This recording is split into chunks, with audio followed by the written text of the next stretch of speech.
他是真的在卖力的，真的在拼命的，他没有在跟你客气的。王世聪这个案子只分给我，这个署里除了我以外，还有行政办。根据这份遗嘱，继承人第一顺位是李燕。除了李燕之外，还有第二个继承人。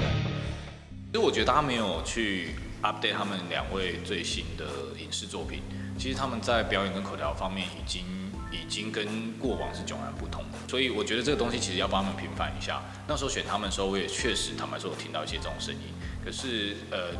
不是义无反顾，就是我自己会觉得不用担心的是，其实从他们真的近期的作品里面，你已经可以发现，像我看我想象张震在写剧本，是我那时候看他的《绣春刀1、2》，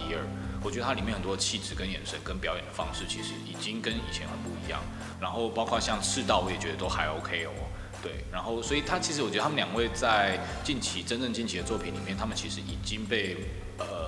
不管是对岸的一些演员或者是一些戏，就是比如说古装戏啊或什么，其实已经开始有一个新的一种样子出来。所以我在找他们的时候，我事实上是不怕的，而且我是蛮有自信。那时候拍完之后还没进剪接之前，我就蛮有自信说，这是大家应该会对他们两个赞誉有加吧。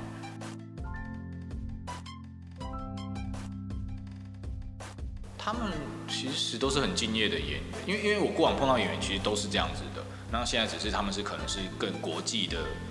性的大明星。然后张震他其实非常愿意给时间呢，他其实花了大半年时间，虽然可能你加总起来就是1个礼拜的工作天而已，可是陆陆续续碰面聊剧本、聊角色、聊人跟人之间的状态，分享我父亲，因为我父亲是癌症嘛，所以他要演癌症，其实我就可以直接跟他分享很多的小细节上面，他其实做足了所有的功课。拍摄现场也是，拍摄现场他其实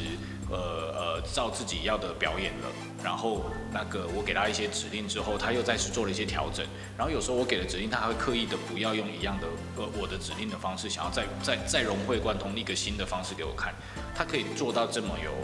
弹性的表演，那其实是一个已经很扎实的演员功力的人，他才有办法做出这种事情。对，然后这个东西其实一路从等于是简单讲，像前期的筹备，他的准备功夫到他后来真正拍摄的时候的那种弹性，其实只是在表现他根本就是一个非常非常厉害的演员，跟他的明星光环已经无关了。然后他演一个癌症病患，那时候一开始其实第一次跟他提10公斤有没有可能，他就给你瘦了12公斤，13啦。其实他都很谦虚，什么12点多。对，那这个东西其实而且是在2个月内。对，他其实是一个他只要答应要演出，他其实都是全力以赴的演员啊。然后这个东西其实他是真的在卖力的，真的在拼命的，他没有在跟你客气的。他有一个很淳朴的东西，我也觉得很有趣的是，像因为我那时候提供很多片单，希望他们看，可是他完全不看，他反而有一个很有趣的想法，我觉得那个很纯粹，回到演员本质，我认导演跟认剧本。剧本里面该有什么样的对白，所有的小动作，你导演是怎么想的？还有为什么他要这样演？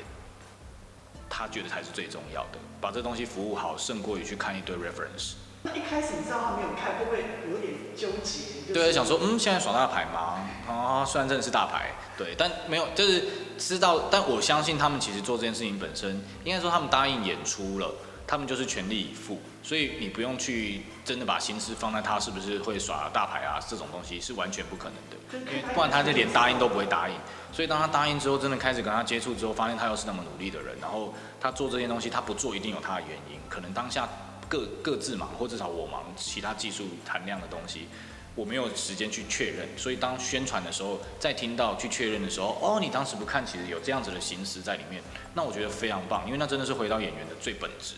我跟什么，我是不是明星都无关，就我准备功夫，我就是来到这个导演，你有你要说故事的方式，那个是什么？我怎么配合？剧本本身对于这个角色设定的所有的细节，除了对白之外，所有的小动作是什么？那我反复打磨，反复琢磨，然后他有没有可能是一个怎么样的人？对，这个东西其实我觉得是回到演员的本质，所以他除了卖力之外，还有这一件事情让我觉得很可爱。对。如果形容张震这个人，你会怎么形容他？看似高冷，其实内心是一个蛮温暖的暖男，就跟这个角色刚好很贴近。对。他有做什么暖男的事让你有印象吗？